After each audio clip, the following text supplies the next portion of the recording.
La historia se da cuenta de algunos datos. Hoy le comentaba a los hermanos que apareció un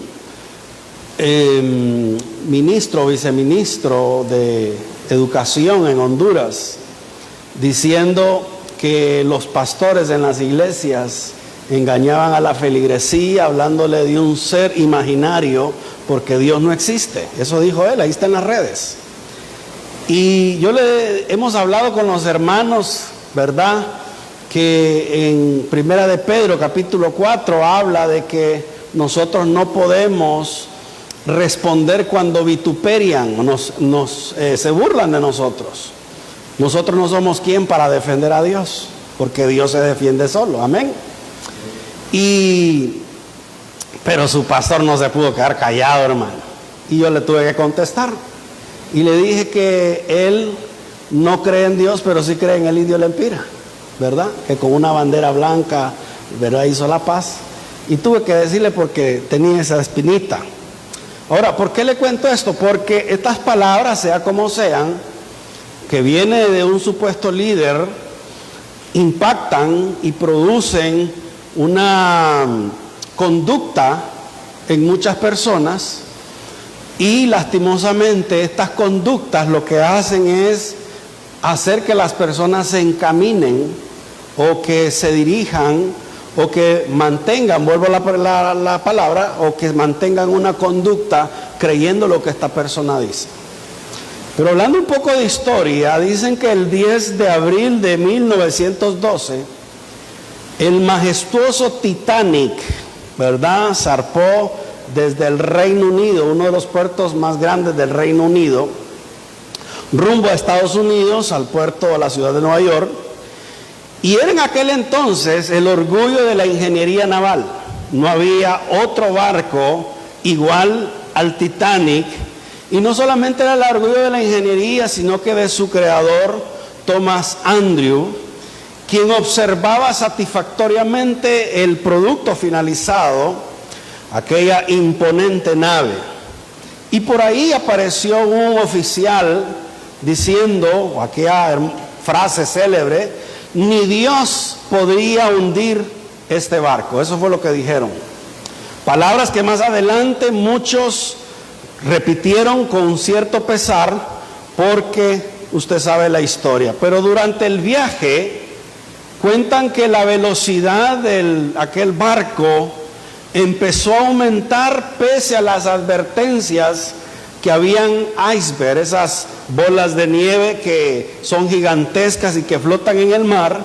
Y a pesar de las advertencias, a alguien se le ocurrió acelerar, ¿verdad?, porque querían llegar más antes de lo cotidiano, y aceleran chocando más adelante con un iceberg, de tal manera que el 14 de abril aquella imponente embarcación chocó y se hundió. Y mientras se hundía, aquel hombre creador, el apellido Andrew, solamente se dedicó a ayudar a mujeres y a niños.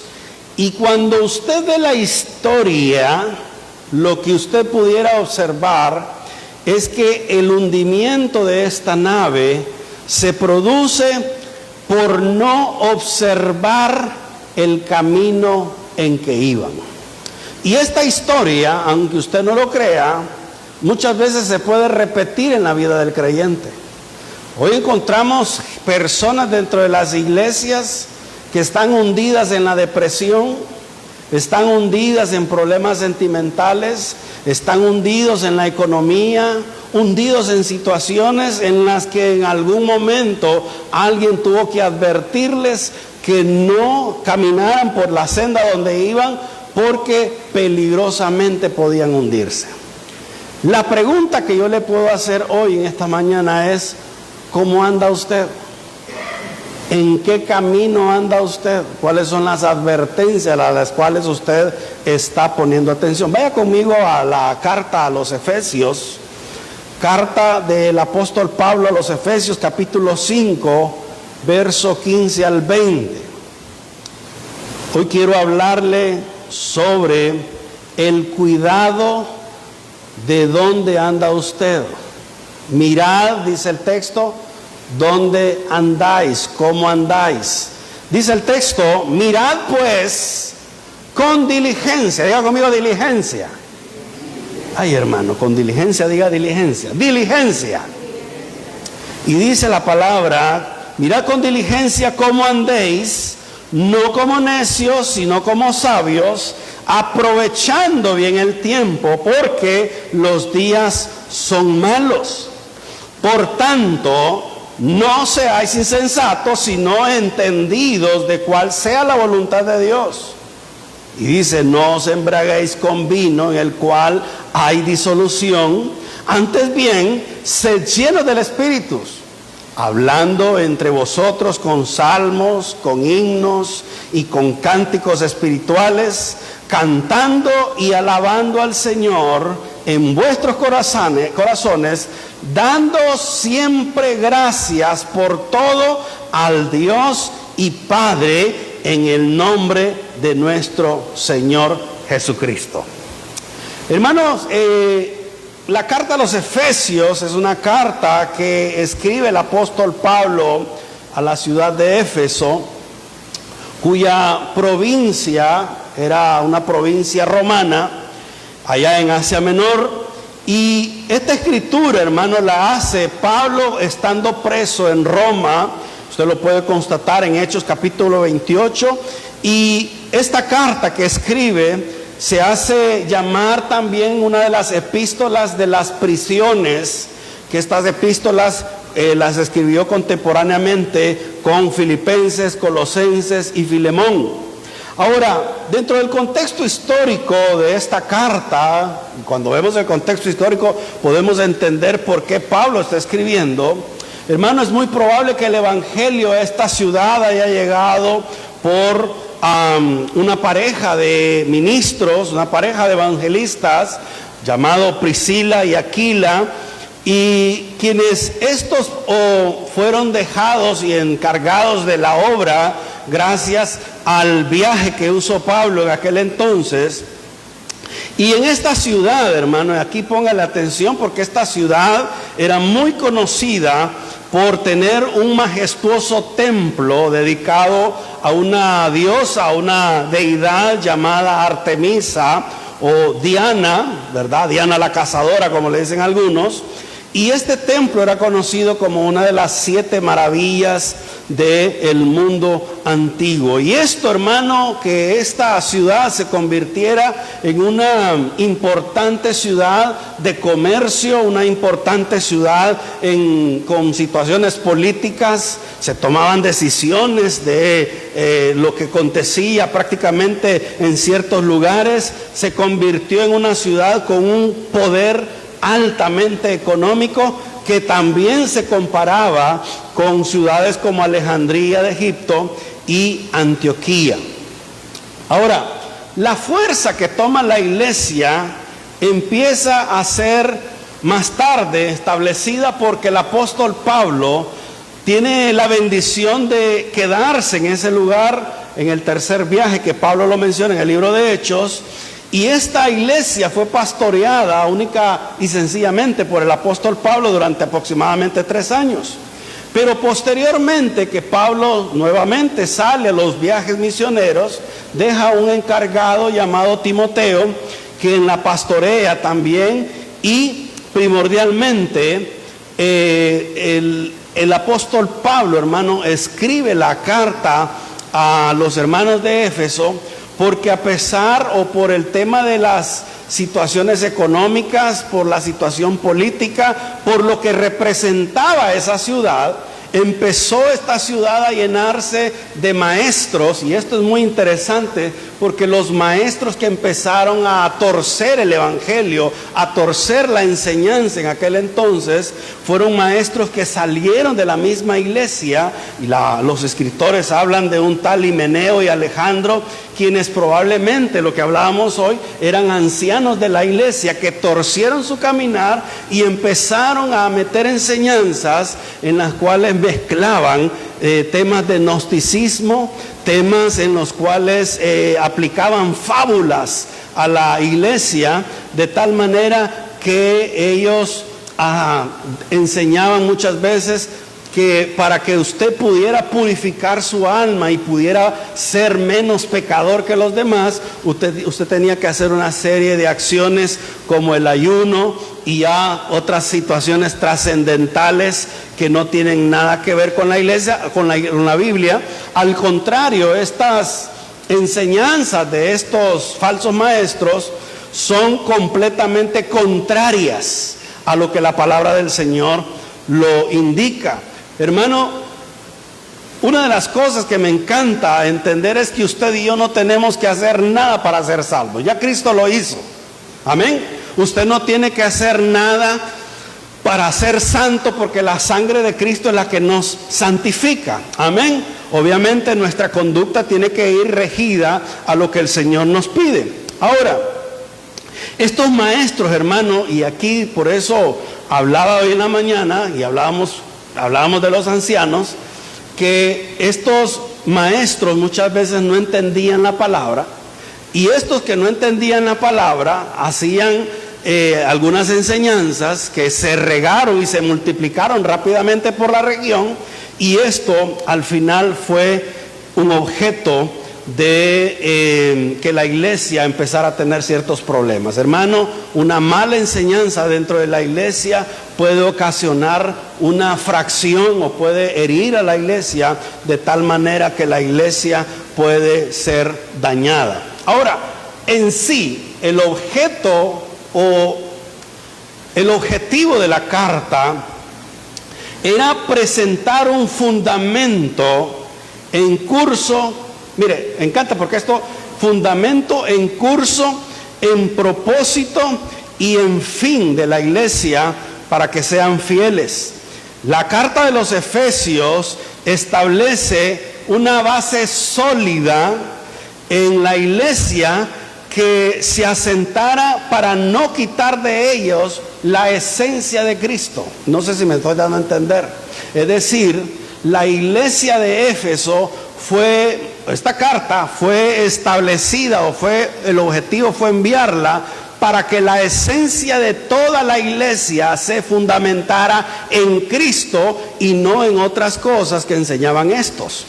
Ahora, en otras palabras, hermano, en toda la epístola, que se la estoy resumiendo, mire, usted, hermano, le estoy ahorrando a usted, pero no solo con eso le estoy diciendo que no lea, tiene que ir a leerla. El pastor decía, usted tiene que ser como los de Berea.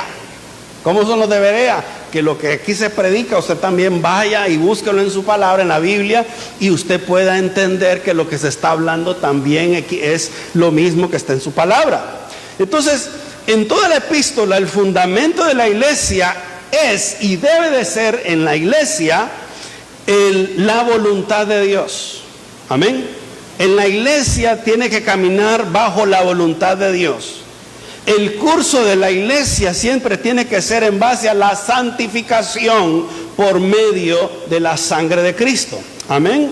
Y el fin de la iglesia o la vida del espíritu de la iglesia tiene que ser encauzada en una vida que va conforme a lo que el Espíritu Santo vaya haciendo en cada uno por medio de su palabra. Amén. Si estas tres cosas no están en los elementos como fundamento de una iglesia, hermano, no debería de llamarse iglesia. Si Dios no está en la iglesia, hermano, es terrible. Si el Hijo no está en la iglesia, es terrible. Y si el Espíritu Santo no se le toma en cuenta, hermano, es terrible. Entonces estos tres elementos deben de ser tomados en cuenta. Hoy quiero compartir con usted 4 puntos, si el Señor y el tiempo me lo permiten, sobre lo que dice esta carta. En el capítulo 5, verso 15, Pablo determina y dice que debemos de examinar, pero dice, mirad con diligencia cómo andéis. Pero el primer punto es examinar con diligencia la conducta de la iglesia. Diga conmigo, examinar. Diga conmigo, examinar.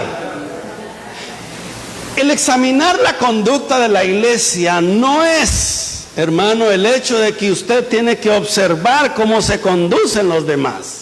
El examinar la conducta de la iglesia nos lleva a que yo tengo que aprender a observar a través de la palabra la conducta mía, si realmente es una conducta como un cristiano. Amén. Y cuando el pastor hablaba que nosotros no podemos ver el corazón, que Dios lo puede ver, pero que nosotros por lo menos podemos aprender a ver nuestro corazón a través del lente de la palabra de Dios. Amén. Al final, hermanos, lo que nos dice la palabra es que nosotros debemos de comparar si nuestras acciones son conforme a lo que la palabra está estimando. Si la palabra lo que nos está diciendo y nosotros, nuestro corazón está conforme, anda bien. La pregunta que yo le hago en esta hora a usted es: ¿ha examinado últimamente su corazón? Hermano, cuando habla Pablo y habla de mirad con diligencia, esta palabra mirad, lo que se refiere al original griego, habla de discernir, habla de percibir, habla, hermano, habla de una observación especial a nuestras vidas. Pero más adelante Pablo establece un poco más fuerte el término. Dice: usted tiene que observar cómo anda su actitud, pero hágalo con diligencia, hágalo responsablemente. No lo haga conforme a lo que su corazón puede decir, porque nuestro corazón puede decir que nosotros somos buenos. Amén. Nuestro corazón puede decir: yo soy el más bueno de la iglesia, yo soy santo y no hay nadie como yo, hurra, hurra. Mas sin embargo, lo que el Señor nos dice en esto es que nosotros a través de la palabra debemos de escanear, debemos ver nuestra conducta de tal manera que pueda verse detalladamente cómo están nuestras acciones.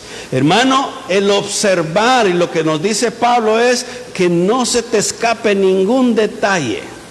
Observa realmente, porque el observar nuestra conducta, si andamos como creyentes, puede ser muy útil, porque de ello, hermano, puede hasta depender nuestra vida. Ahora, le voy a poner un ejemplo. Hace muchos días atrás, mientras con mi esposa estuvimos viviendo en otro lugar, yo le he hablado a muchos hermanos que nuestra casa está ubicada en una hacienda. Y siempre nosotros teníamos la costumbre de sentarnos con el ingeniero de la obra y nos tomábamos un café mientras la plantación estaba en riego. Y venía alguien y le decía el jefe: hazme un favor, necesito que vayas a ver, a observar si se está regando las plantas. Era una plantación de no sé cuántas manzanas de maíz. Y en un lapso de minutos, aquel que iba regresaba y le decía: sí, está regándose. Pero como el ingeniero ya sabía, el ingeniero me invitaba a mí y me decía: vamos a observar. Y se va a dar cuenta que no observó como yo le pedí. La observación que hacía aquel tipo era subirse en una loma y ver que los aspersores estaban trabajando. Pero el observar de esta persona, del ingeniero, implicaba que usted y yo nos teníamos que meter a la plantación y con nuestros pies poder palpar el subsuelo, si el subsuelo estaba completamente húmedo de tal manera que habían hasta charcos. Y cuando había aquel charquero, por decir algo, se daba por concluido de que sí se había regado bien. ¿Por qué le cuento esto? Porque una observación superficial en el área agrícola puede provocar pérdidas en los sembradíos. Nosotros con una observación leve, con una observación suave o con una observación mentirosa, perdóneme el término, puede ser que nuestra conducta pueda mostrarle a los demás como que estamos bien, pero realmente no lo estamos. ¿Cuántos dicen amén? Ahora, vuelvo y le repito, ¿cómo anda su conducta, hermano? ¿Cómo anda la conducta? Es que mire, tengo que preguntarle esto porque en la iglesia nuestra conducta es que andamos las alas listas para volar. Pero en la casa, allí dicen unos amén, o tragan, o pujan, pero en la casa, hermano, somos otra cosa. Pero eso lo voy a dejar para otro rato. En otras palabras, el concepto de mirar que dice la palabra no es echar un vistazo.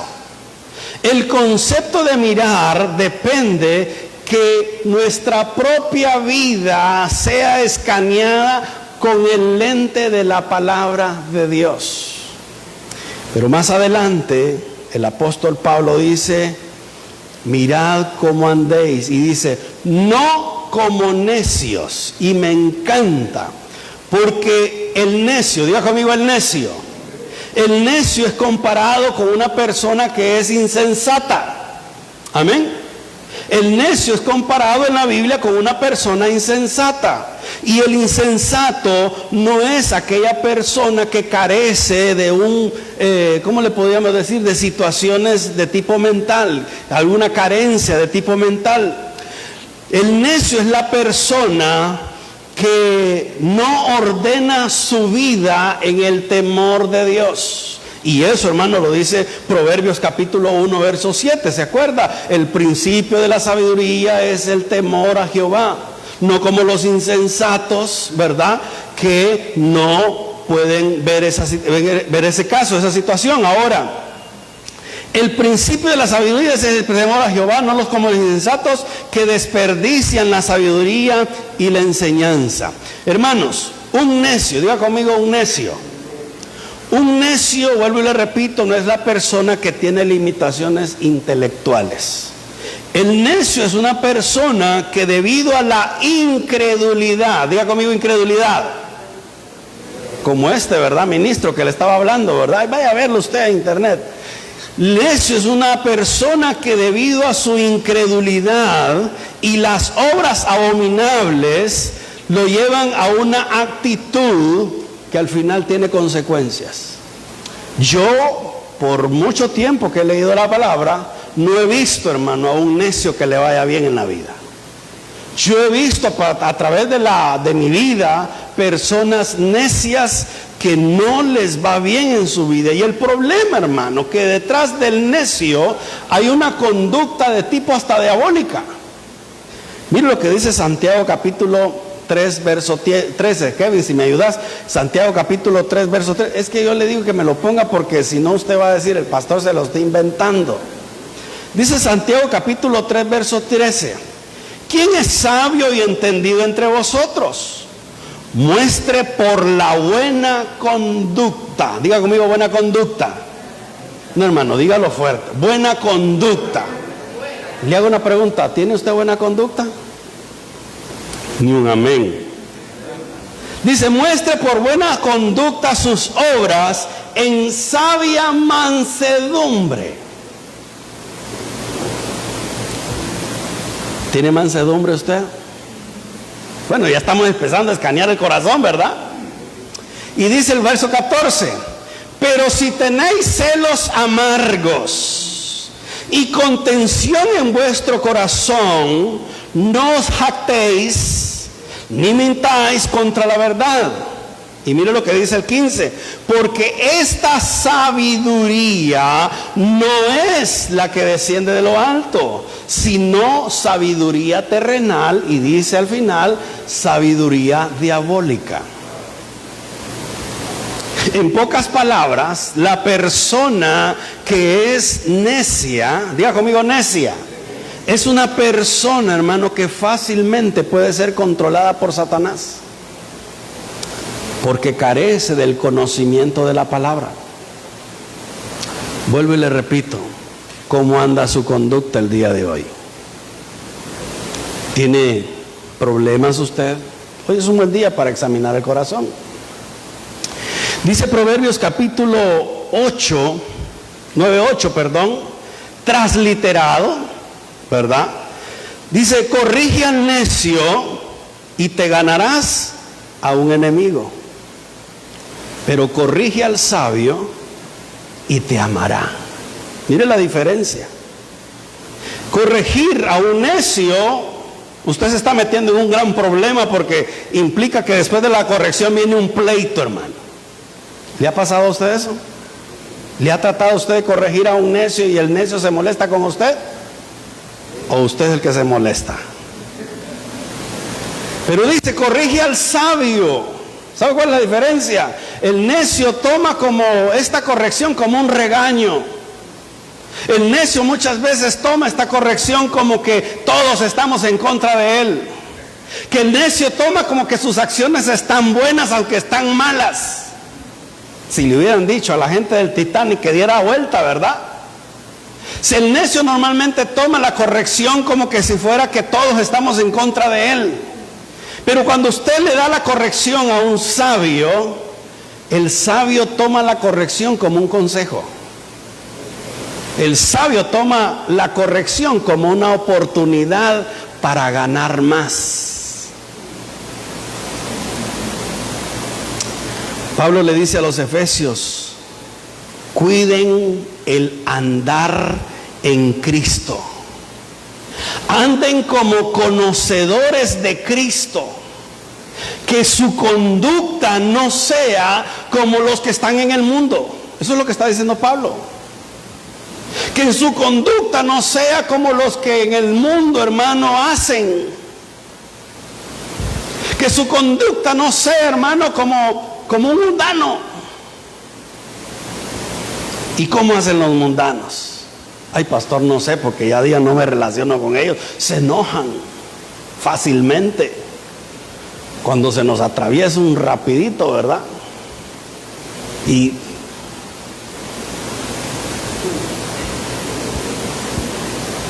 esto que yo le dije aquí a usted, estoy hablando en lenguaje mudo y usted ya sabe lo que dije.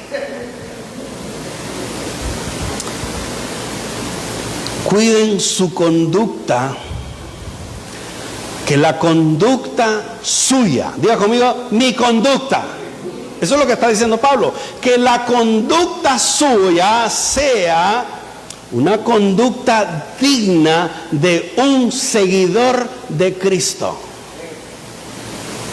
Hoy hablábamos en la mañana, somos la sal de la tierra, somos la luz del mundo. ¿Y qué luz está marcando usted? ¿Cuál es la luz? Bueno, puede ser la luz que brilla de Cristo, o una luz de esas que sale en el tablero, alerta, algo está mal.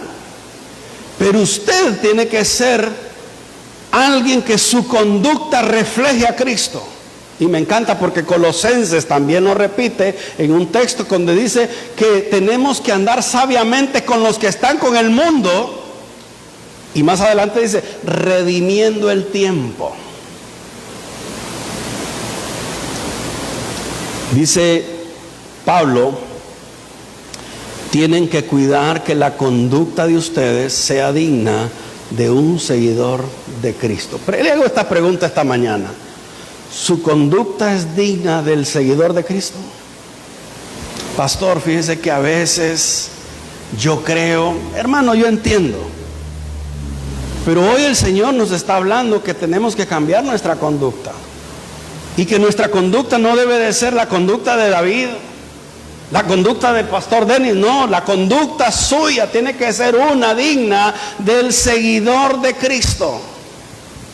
Porque muchas veces nuestra conducta refleja a quién estamos siguiendo en ese momento. Ni un amén. Dice más adelante, no anden como necios. Y dice, anden como sabios. Diga conmigo, sabios.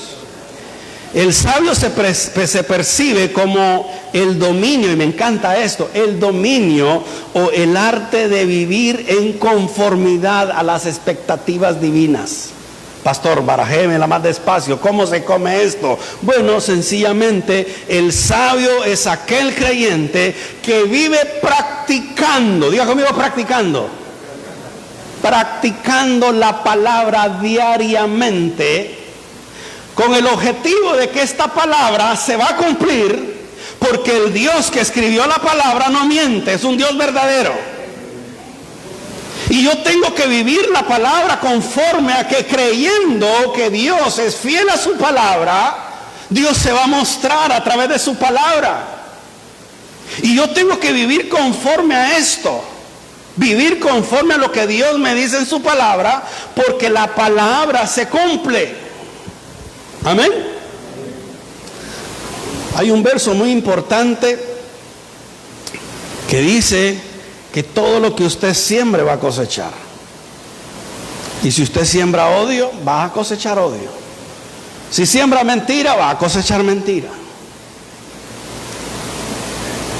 Entonces dice, se lo vuelvo a repetir, ¿verdad? El sabio es el creyente que vive practicando la palabra diariamente con la expectativa primero. Diga conmigo primero. Yo vivo la palabra no porque la palabra me va a devolver algo. Amén. Quítese esa idea. Yo vivo la palabra porque a través de mi experiencia y la vida en la palabra, yo agrado a Dios. Y mi prioridad, hermano, debe de ser agradar a Dios en todo. Porque a Dios le agrada que usted le agrade. Y segundo, creyendo que esa palabra diaria es palabra de bendición. Mire, a mí ya días me dijeron esto. Cuando un padre tiene dos hijos, un hijo obediente, un hijo que no obedece, siempre el padre que tiene sus hijos que obedecen, los anda, obviamente sus hijos en el corazón, pero el que obedece lo anda como que ahí un poquito más. Dios, yo sí creo que Dios es el Dios de la bendición. ¿Cuántos dicen amén? Pero Dios bendice a todos, aunque seamos desobedientes a la palabra. Nos bendice con la vida, con la misericordia, nos bendice con el aire, nos bendice, hermano. Pero al que es obediente, ¿sabe lo que pasa? Al que es obediente, Dios anda viendo cómo lo bendice, hermano. Entonces, al final de cuentas, a usted y yo, diga conmigo usted y yo. No, mire, haga usted y yo, hágale así con el ademán. Y hágale que está a la par también, a usted y a mí. Nos conviene que seamos obedientes a la palabra. Si lo quiere ver de esa manera. Ahora, le hago esta pregunta nuevamente. Es que mire, hoy he venido bien preguntón. Y le quiero preguntar a usted, ¿por qué no andamos como sabios? ¿Por qué no andamos como sabios? ¿Por qué no andamos como conocedores de la palabra? ¿Quiere que le diga por qué? 3 cosas. Número 1, muchas veces desconocemos la palabra de Dios. ¿Por qué? Porque es más fácil que otro me la diga. Es más fácil que el teléfono me diga a mí lo que el versículo del día. Es más fácil que YouTube me platique de la palabra y de las expectativas que yo tengo. Ah, no, esto no. Ay, esto sí me conviene que Dios me hable hoy. No, espéreme. Entonces desconocemos muchas veces la palabra. Y muchas veces, hermano, de este desconocimiento nos hace andar en una conducta necia. Número 2. Y aquí está más heavy la cosa. Conocimiento de la palabra, pero nada de práctica. Y eso nos convierte en religiosos. Amén. Señalamos el pecado de los demás, pero no señalamos el nuestro. Y esto está, hermano, y perdone que le voy a decir, y no lo hablo por usted, lo digo por mí. Esto está como que un cirujano se haya graduado con honores, pero no practica. A los años esa enseñanza que recibió se le va a olvidar, porque la práctica hace al maestro. Amén. Y le digo, no por usted, sino por mí, porque en mi caso yo me gradué de marketing en la universidad y ejercí, pero así. Y no se me olvidan los conceptos, pero ahora estoy desactualizado. Entonces, como cristiano, debemos de estar enfocados en la teoría y en la práctica. ¿Para qué? Para que esa experiencia de la palabra se haga viva en usted. Entonces, usted, hermano, ahora la tarea que tiene saliendo de aquí es a ver qué es lo que nos dice Pablo en Efesios capítulo 5 y empezar a vivir conforme a lo que Pablo nos dice. Pastores, que hay cosas que no las entiendo, pues por eso entonces tiene que venir al discipulado. ¿Sabe usted, hermano? Y voy a meter esta pausa publicitaria hablando de marketing. ¿Sabe usted que una iglesia que no mantiene el discipulado es una iglesia que está destinada a desaparecer? Porque el discipulado lo que hace es empujarlo a usted a que conozca, a que sepa, a que usted entienda lo que la palabra nos está diciendo. Y mire, le voy a meter esta cuña también, porque qué feo, ¿verdad? Me voy a escuchar feo. Pero aquí donde usted me ve a mi edad, que no estoy tan viejo, pero yo estoy estudiando mi maestría. Y son, hermanos, mire, yo le contaba a los pastores la vez pasada, a veces yo, mi hermano, me siento en la computadora de las 8 de la noche y me agarra a la 1 de la mañana y digo, no, ya basta, voy a apagar la computadora y me voy a acostar. Son casi 4 o 5 horas metiéndole, estudiando, porque yo quiero prepararme para poderle dar más al Señor. Pero ese es mi caso. Pero no hablemos de mí, hablemos de usted.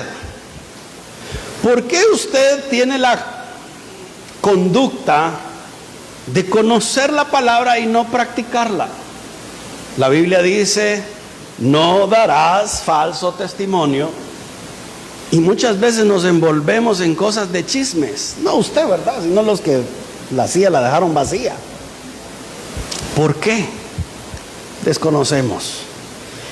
Y número 3, ¿por qué no podemos andar como sabios? Número 3, ¿sabe por qué?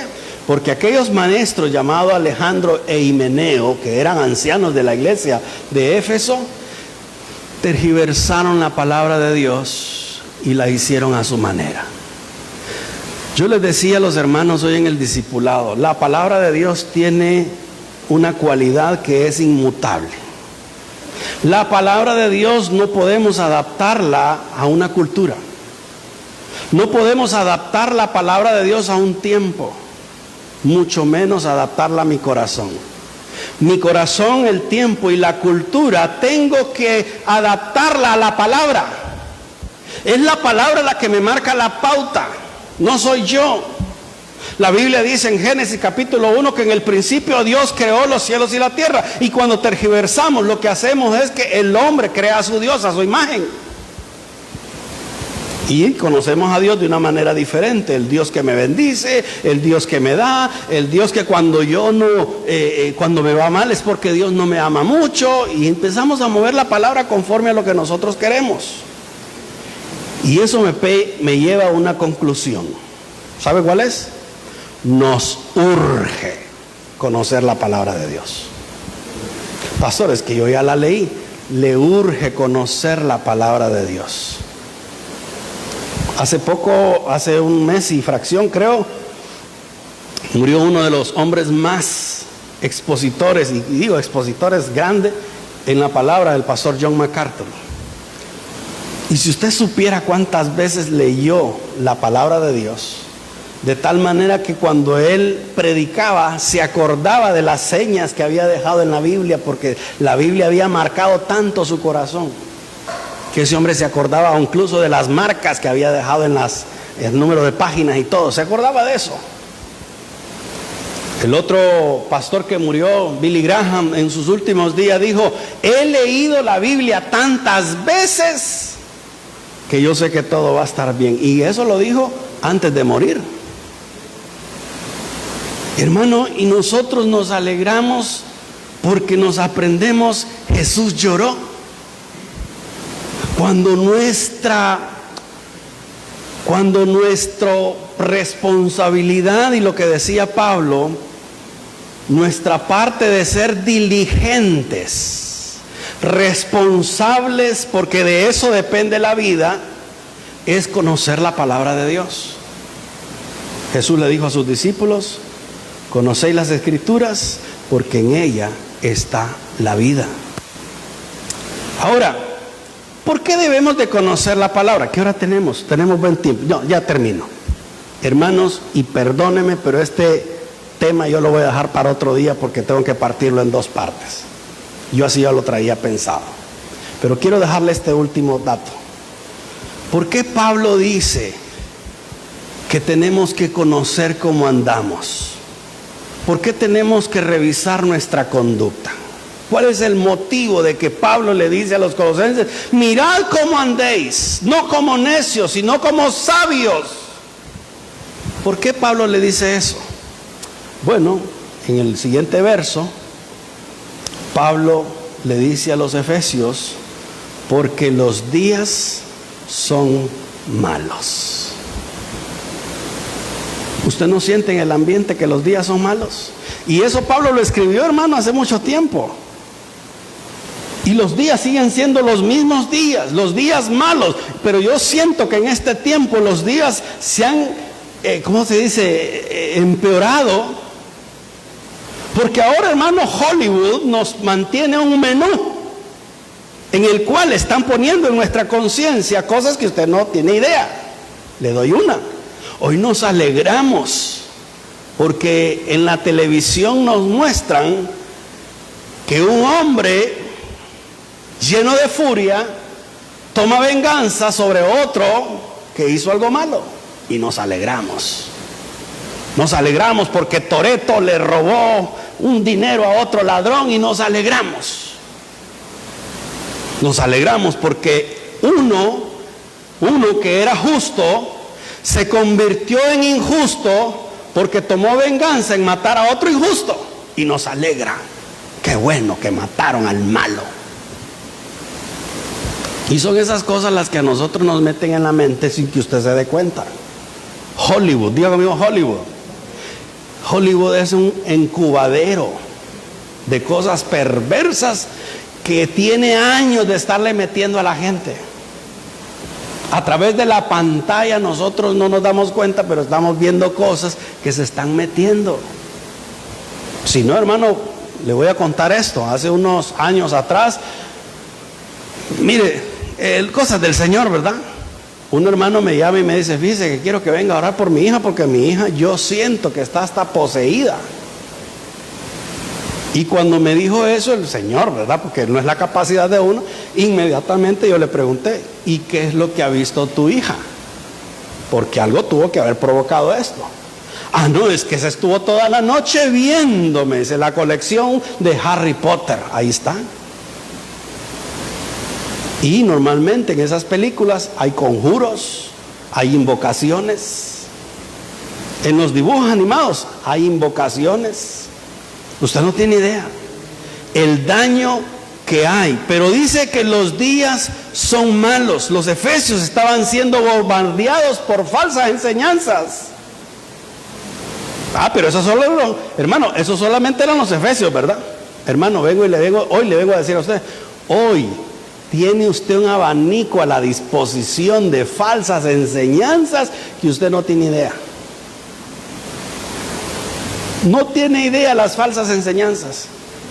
Ayer precisamente estaba yo viendo a alguien que decía que había salido de la brujería y en eso el Señor me empezó a redarguir, a escuchar. Digo yo: mire, si hay algo que tiene la capacidad de que cuando usted, la palabra de Dios, si ha puesto en mí lo que decía el pastor, que la unción está en los huesos y que la misma palabra penetra hasta lo más profundo de uno, ese discernimiento, ese colmillo que lo da el Espíritu Santo, muchas veces nos hace rechazar cosas que parecen buenas pero son malas. Y esta persona que decía que había salido de la hechicería y que había salido de la magia negra y que antes era bruja y que no sé qué, dijo algo que digo: esta no está en nada. Todo iba bien, pero dijo: y como nosotros somos hijos de Jesús, y digo: espérate, esto está malo. El Padre es el Padre, Jesús es el Hijo. ¿Cómo va a ser? Y inmediatamente dijo: esto no es de Dios. Estaba muy interesante, pero esto no es de Dios. En otra oportunidad, una congregación y hablando, hermano, y orando, y usted los ve que son iguales, son parecidos, y usted se engancha porque dice: algo va a decir Dios aquí.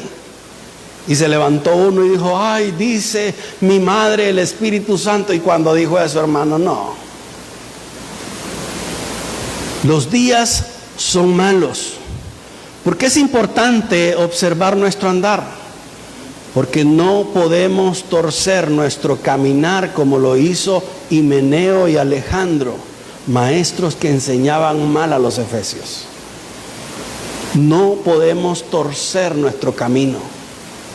David, ¿sabe qué decía David? Yo he visto a aquellos que se enriquecen.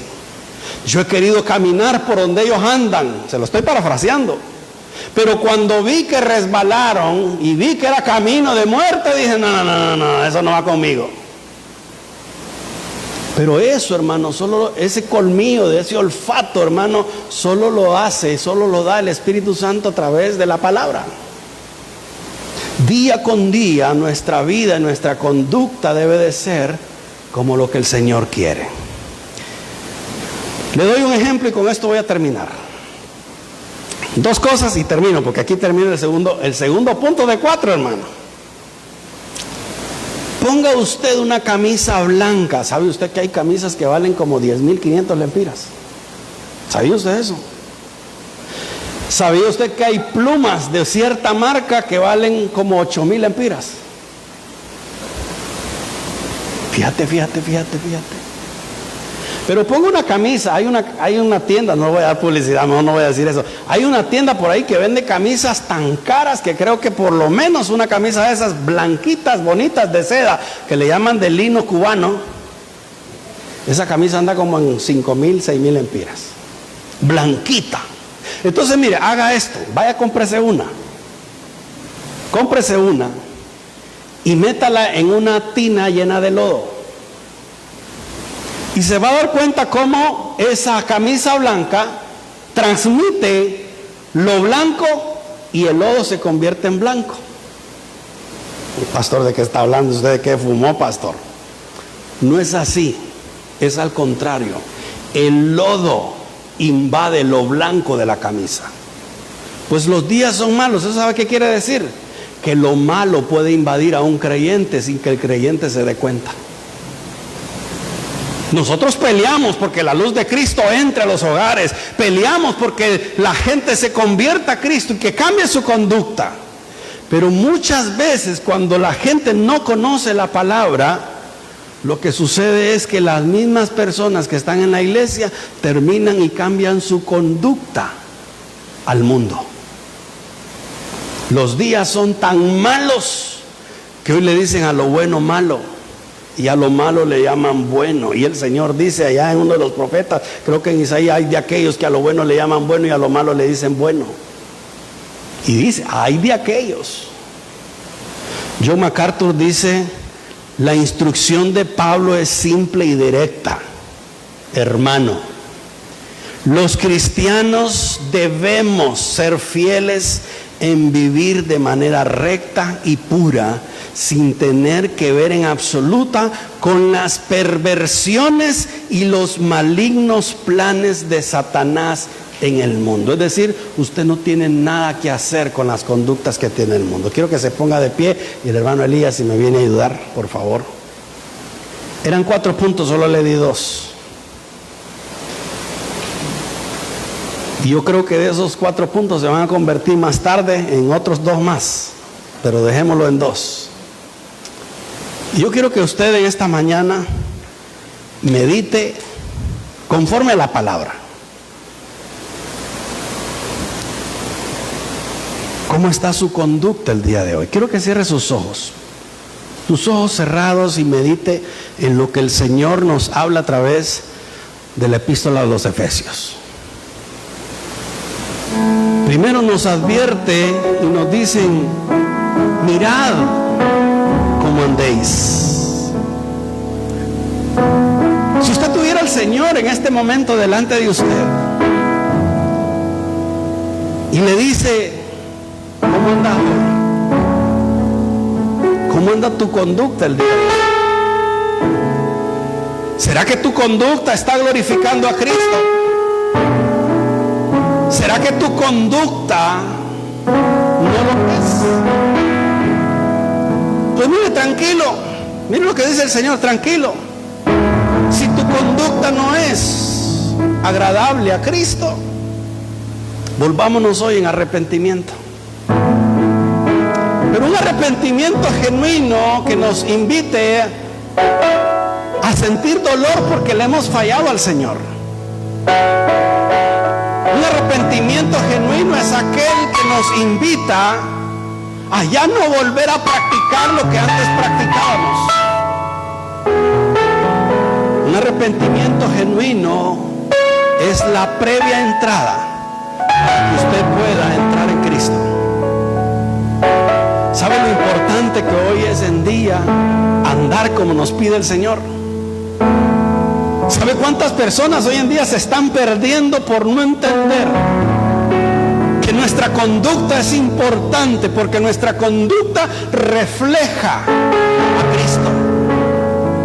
Nuestra conducta refleja a Cristo aquí, nuestra conducta refleja a Cristo en la calle, en nuestro trabajo, en nuestro hogar. La conducta suya y mía es importante. Por eso Pablo nos dice, mirad cómo andéis. Ve a través de la palabra y escanee a través de la palabra cómo está su corazón hoy.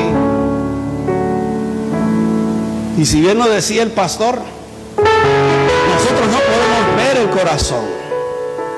Dios sí puede ver el corazón, pero Dios te invita a que usted y yo podamos ver nuestro corazón con el lente de la palabra. Y si hoy se pone el lente de la palabra, ¿cómo está su corazón hoy? Pastor, yo creo que mi corazón no anda bien. Pues volvamos a Cristo. La base de la iglesia es Cristo. La base de la iglesia es el objetivo de la iglesia en sí es la voluntad del Padre. ¿Cuál es la voluntad del Padre? Que usted y yo nos parezcamos más a Cristo. El objetivo de la iglesia es que su caminar sea moldado conforme a lo que el Espíritu hace. Padre, en esta mañana te doy gracias por tu palabra. Y hoy, Señor, como el rey David te decía, si en mi corazón hay camino de perversidad, examínalo. Señor, pero yo quiero añadir hoy que si hay camino de perversidad, ayúdame, Señor, con la fuerza de tu Espíritu, de tu palabra, a sacar toda esa perversidad que puede haber en mi corazón.